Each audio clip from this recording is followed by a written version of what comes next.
Tady v Šemánovicích jsem ještě nikdy nebyl. A o té nostalgické myši jsem taky nikdy neslyšel. A jsem hrozně rád, že se nám to povedlo v rámci našeho turné. Já jsem na turné s Jesse Ballardem, kterého znám 50 let a jezdím s ním po světě. Byl jsem u něj taky už i v Kalifornii. A teď máme malé turné po českých krajích, i na Moravě jsme byli.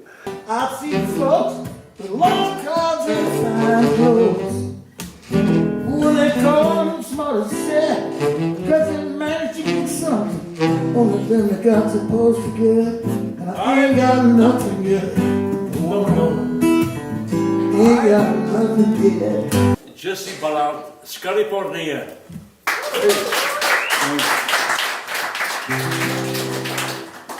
My slavíme výročí, já se jmenuji vlastně Josef Kučera, ale říkají mi Saxophone Joe a my slavíme s Jessem výročí, my jsme se seznámili v roce 1973 v Londýně a od té doby spolu hrajeme. Tak tady v tom domě jsem bydlel už skoro v každém poschodí. Od roku 1979. A teď vám ukážu místa, kde jsem v Berlíně hrál. Ja. Und das haben wir hinter uns dann.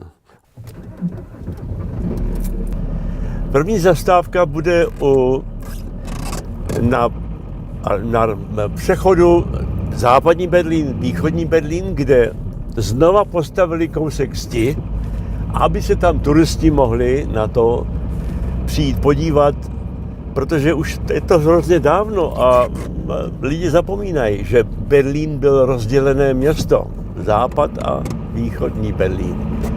A já jsem žil tady v západním Berlíně. Narodil jsem se v roce 1943 v Praze na Vinohradech, tedy ve válce, krásným rodičům. Maminka úžasná žena a tatínek. Někdy si sám říkám, jak je to možné, že děti se rodí i ve válkách, ale tak to je. Dneska mi je 80 let a přemýšlím o svém životě. Tohle piano mě bylo řečeno, že je Jiřího Šlitra, že to je taková, už se na ně nedá hrát, že to je jenom taková relikvie a že tady v té nostalgické myši prostě se dostalo. Tenhle ten klobouk na rozdíl od toho je můj, není Jiřího Šlitra. A já, když si ho nasadím, tak vlastně jsem připravený hrát.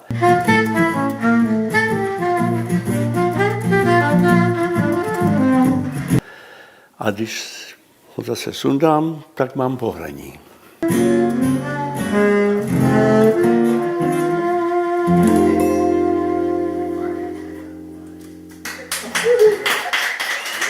Můj otec byl odborník na látky a po válce se dostal do jisté funkce, že měl opravit továrnu. Komunisti pak udělali převrat a ta fabrika se zestátnila a on se strašně rozčilil a utek a opustil teda rodinu a utek a posléze se stal špionem. Můj otec byl špion.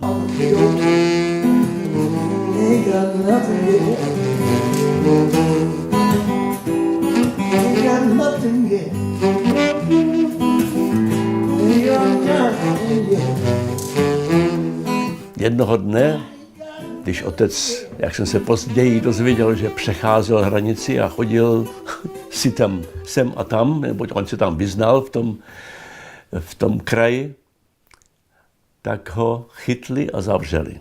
No a od té doby jsem byl syn vězněného tatínka. Jedna z mála fotek s mým drahým tatínkem, když ještě on vlastně nebyl špion. A tímhletím busem jezdím na turné s muzikantama taky do Česka a všude jinde, ale když tak o tom přemýšlím, já jsem měl v mém životě už tolik různých aut, některý z nich docela krásný. V Anglii jsem měl například ten první bus, který se vyráběl, T1, ten měl ty přední skla ještě rozdělený a otvírali se dopředu. Nebo jsem tam potom měl Jaguara MK2, úžasný auto. A když se mi zeptáš, jak to je možný, tak já ti řeknu, on byl lacinej, protože byla olejová krize. Ale já ho měl, český Pepa si koupil v Anglii toho nejkrásnějšího Jaguara. Ta paní s tím kufrem se jmenovala za svobodna Jarmila Koudelková.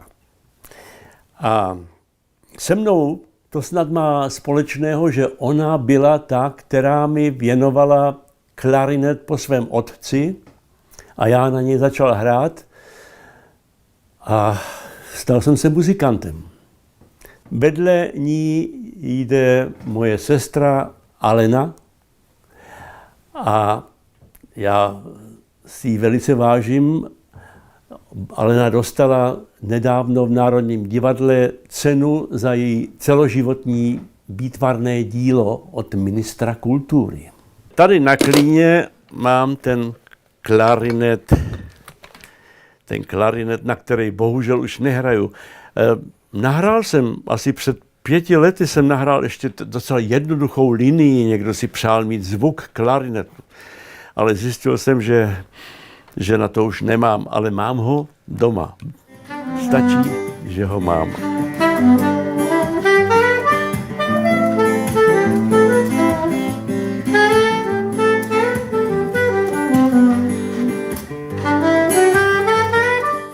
Člověk, saxofonista, jde prostě do jazz klubu, vytáhne nástroj, zažemuje si a má, já to teďka zjednodušuju, ale tím pádem má přátele, má ubytování, má možná i další nabídky někde jít hrát. No, holky se na něj smějou a je to, člověk se tam prostě jakoby ukáže, kdo je. Ani bych to nikomu nepřál, mít tatínka ve vězení. Já jsem ve škole se trochu za to jakoby, no, řekl bych, styděl. Měl jsem dokonce pocit, že někteří učitelé to vědí a trochu mi nadržujou. Ten pocit jsem měl, ale spíš to cítím dneska, než jsem to vědomě mohl pochopit tenkrát, když jsem byl ještě mladý.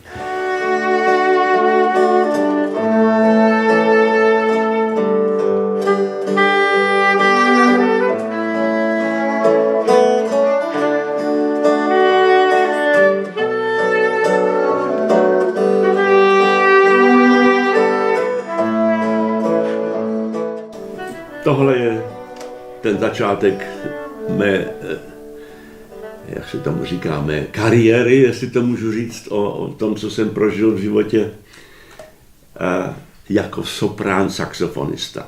Protože většina mých kolegů saxofonistů si koupí altku, tenora, hrajou na to a pak zjistí, že by si mohli jako luxus pořídit soprán saxofon. Ale Kučera ne. Ten si pořídil soprán saxofon nejdřív a pak zjistil, že některé kapely potřebují, aby on zahrál taky na bariton, nebo na altku, nebo na tenora. Takže já mám všechny, ale to je první.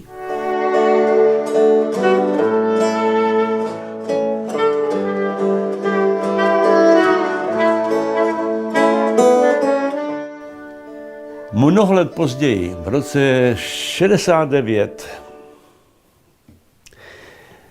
čili rok po Pražském jaru, jsem se rozhodl odejít do zahraničí. Tady bych asi neutíkal, tady se střílelo. To hraní, to se musím trochu přemoct. Odešel jsem zajímavým způsobem přes jednu horu ze Slovinska, tenkrát ještě Jugoslávie, do Rakouska s přítelem Samým Vomáčkou, se kterým jsem tam hrál u Splitu na ostrově Šolta. S tímhletím člověkem jsem skutečně udělal rázný krok do úplně jiného světa. To je alt saxofon, na který jsem už strašně dlouho nehrál a budu na něj hrát teď s Petrou. A všichni kluci, co se nima teďka hraju, budou koukat jak blázen.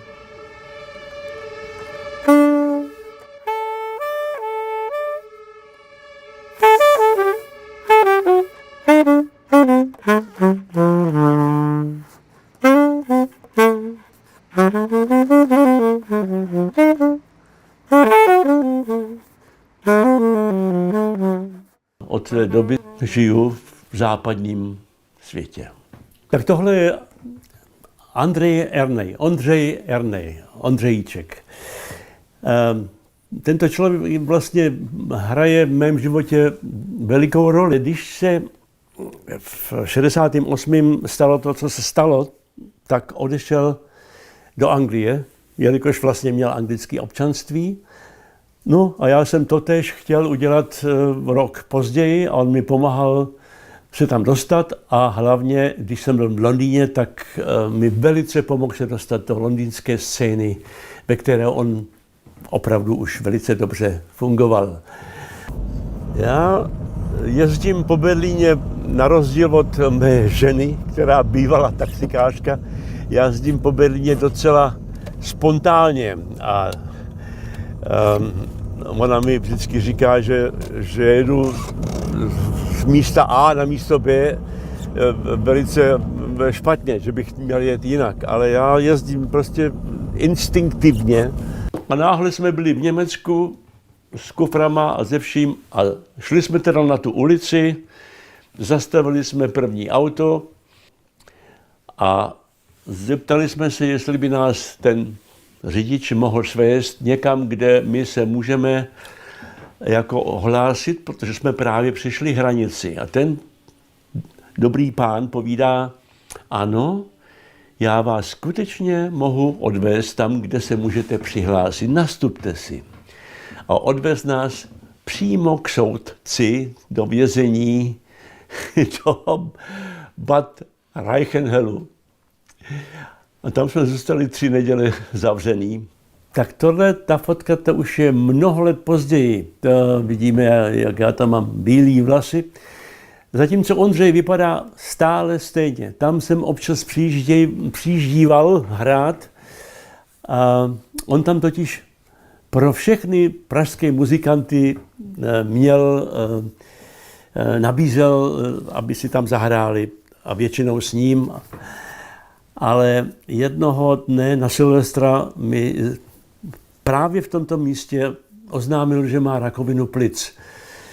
A asi za 2 roky potom nás opustil a už není mezi námi. Tvůj spánek je pryč, zíráš jen oknem do noci temné. Kam jsi chtěl jít, co se ti zdálo, tvůj stezky je ti málo, kam jsi to chtěl jít. Když mě vyslýchali ve Vídni, jako co, proč a jak a jaký mám dokumenty, tak se mi ukázal můj český pas, na který jsem byl v té Jugoslávii a oni se na to podívali a dali mi zpátky to vám tady teďka nic nepomůže. A já jsem ho nějak spontánně vyhodil otevřeným oknem ven. A tady vidím podpis Jany Koupkový. A náhodou mám s sebou její desku, nebo naší desku, kterou jsme nahráli ve studiu s Martinem Kratochvílem. A tam jsme nikdo z nás nevěděl, co se bude hrát. To byl takový záměr. Muzika tvořená naprosto spontánně.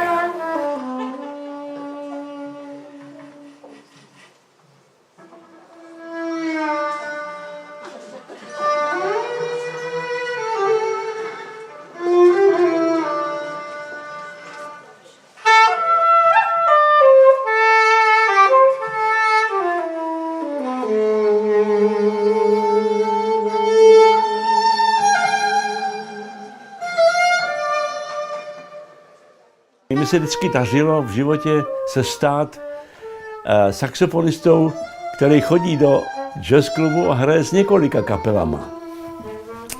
A jednoho dne tam přišla, jednoho dne jsem prostě o přestávce tam potkal jednu krásnou holku, dali jsme řeč, stali jsme se výborní přátelé a tam mi pomohla k těm papírům, protože to nemělo cenu, aby to takhle zůstalo, nic nemá trvat věčně a já jsem jí byl velice vděčný za to, že najednou jsem dostal legitimaci o tom, že jsem registrovaný uprchlík, čili azyl. A ta platila pro celou Evropu. A já jsem si s ní odletěl s tou legitimací do Londýna, kam jsem původně stále chtěl. A bez tohoto dokumentu to do té doby nešlo. Tak tady je to Schaubühne, kde jsem hrál v roce 70 v muzikálu Hair. A tak dále. Když jsem tam nastoupil v tom Hairu, v tom Frankfurtu, tak to skončilo to angažmá ve Frankfurtu a oni mne ještě bez papíru jakoby nastrčili do letadla. Tenkrát to bylo tak, že se celníci zeptali, tamhle ten k vám ještě patří? Ano, tak honem, letadlo už čeká. A přistáli jsme v Tempelhofu v Berlíně, v západním, kam jsem já nikdy nechtěl.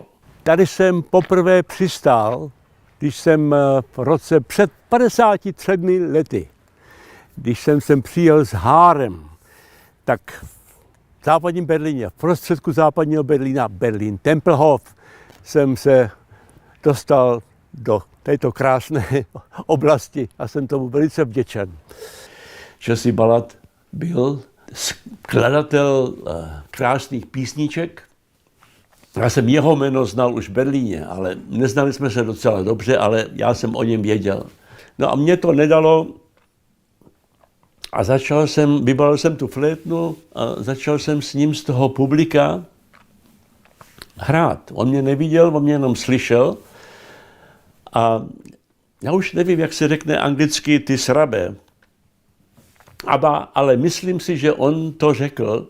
Ty srabe, co se tam schováváš, pojď, vylez ven, pojď sem ke mně na to pódiu a neschovávej se. A tak se stalo a já jsem s ním ten jeho koncert ten večer dohrál. Nejenom to, já s ním hraju dodnes. Je to 50 let. And the last time I saw him, it was springtime. He was sitting in a window full of light. He was laughing about his computer, making sure he got my taxes right. And oh, George, you know that people are gonna miss you for sure. Ondřej přesto všechno, že byl opravdu strašně nemocnej, se dožil toho, že mu jeho dcera darovala vnoučata, ale já s jeho dcerou taky stále dál organizuju. Teď v tomto roce už podruhé tady v Berlíně budu hrát a budeme na tatínka vzpomínat na pódiu. To je ta Petruška, ta dcerka mého kamaráda Ondřeje Erneje. A přijela si sem zahrát a já jsem velice rád, že to zvládla se svým mužem Adamem. Tady přesně co. Petruška. My říkáme, Ondřejíček byl její tatíneček. My jsme měli v rodinách takovýhle zdrobnělinky.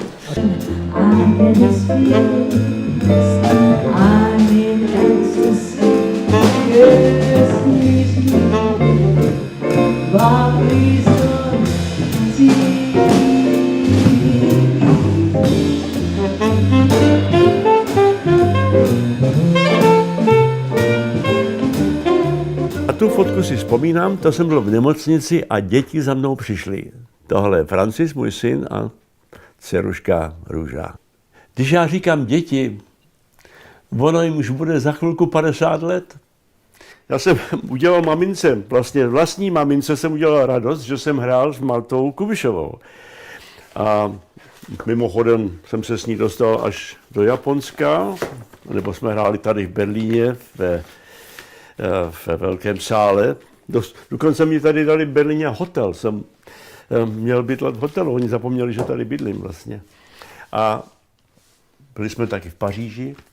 A jezdili jsme po celém Československu, lidé mávali klíčema a já jsem vždy, mě se orosily oči slzama, když zpívala modlitbu. Tak tady to je vlastně naše zahrada. Zahrada, kterou jsme dostali tenkrát v roce 79, kdy jsme se sem nastěhovali od pana majitele, tehdejšího majitele tohoto domu, kdy nám podával smlouvu na ten byt, na ten přízemní byt a ptal se, kouknul z okna a zeptal se, co, chcete taky tu zahradu? Tak občas k večeru přijdou i medvědi mývalové. Přes den tady chodí veverka, může se napít, má voříšky. To je moje nynější žena, Marga.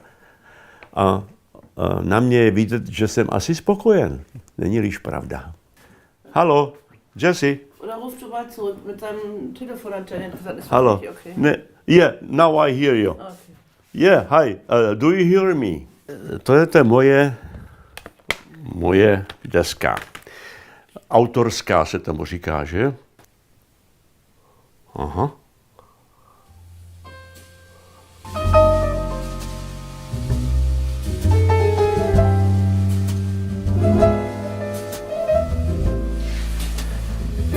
Česky zpívaná. A teď, Just now. když Teď se ti jeví, jeví, že bolest tvá nepoleví. Dej si sklenku, sbírej síly na tu chvíli, Nevím, jak by to napadlo. než Udělat se píseň o vydáš bolesti. krajem neznámým. Bolest, Ta děvka.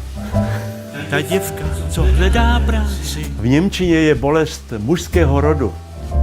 A já, když to vysvětluju na pódiu německému publiku, tak musím vysvětlit taky, že v češtině to je ženská, kterou jsem si dovolil označit jako prostitutku, která mě má ráda, ke mně chodí. I když to už není. Já si myslím, že ten text je úplně praštěný, ale mně se strašně líbí, i když jsem to napsal sám vlastně.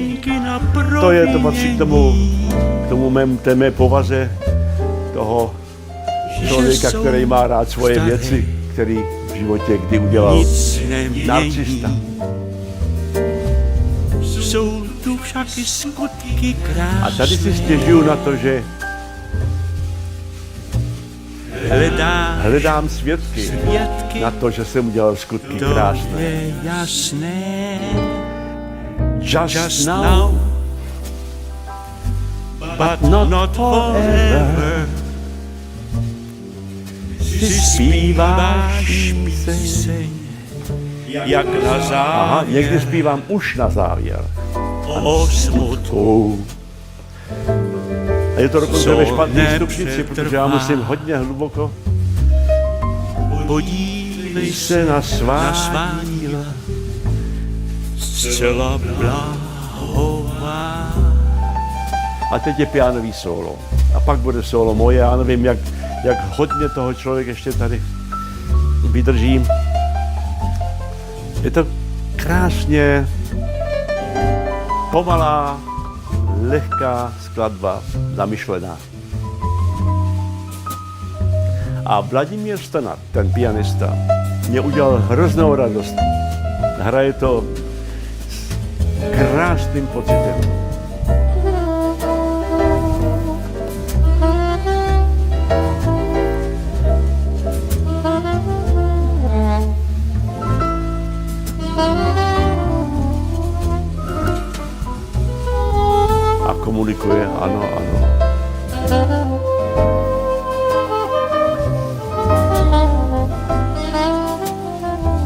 To je vlastně soprán saxofon, tak jak já rád používám, jako trochu jako by člověk zpíval.